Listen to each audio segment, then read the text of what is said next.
गर्मी का दिन था। एक प्यासा कौआ पानी की तलाश में भटक रहा था, लेकिन उसे कहीं पानी नहीं मिला। लगातार उड़ने के कारण वह बहुत थक गया था। गर्मी के कारण उसकी प्यास तेज हो रही थी। वह धीरे धीरे धैर्य खोता जा रहा था। उसने सोचा कि आज वह मर जाएगा, लेकिन वह फिर उड़ने लगा। वह अपने घर से बहुत दूर चला गया था। उसने देखा कि एक और कौआ एक पेड़ के नीचे पड़ा हुआ है। वह उसके पास गया और पूछा, क्या हुआ भाई, उदास क्यों हो? दूसरा कौआ बोला, मुझे लगता है कि पानी की कमी के कारण आज मैं मर जाऊंगा। मेरे पंखों में कोई ताकत नहीं बची है। मैं पानी की तलाश में कड़ी मेहनत की है, लेकिन अब मैंने सारी उम्मीदें खो दी हैं। दूसरा कौआ बोला, उम्मीद मत खोना मेरे दोस्त, हम निश्चित रूप से कोई न कोई समाधान निकाल ही लेंगे। हमें दृढ़ रहना चाहिए। मैं कहीं और पानी ढूंढ लूंगा। ऐसा कहकर कौवा और दूर उड़ गया।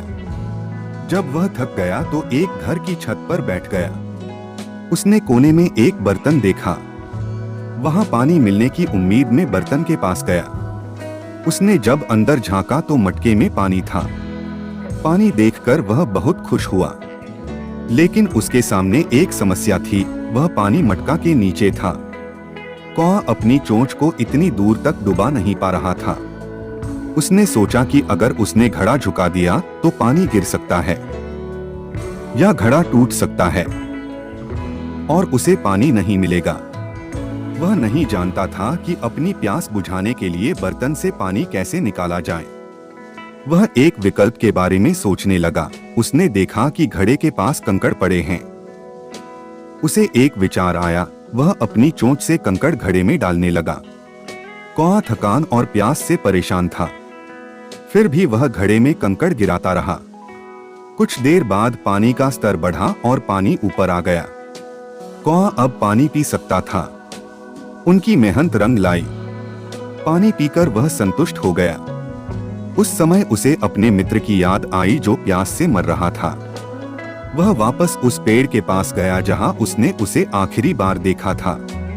पेड़ के नीचे पड़ा कौआ बेहोश था। कौवे ने अपनी चोंच में रखे पानी को दूसरे कौआ पर छिड़क दिया, जिससे कौआ को होश आया।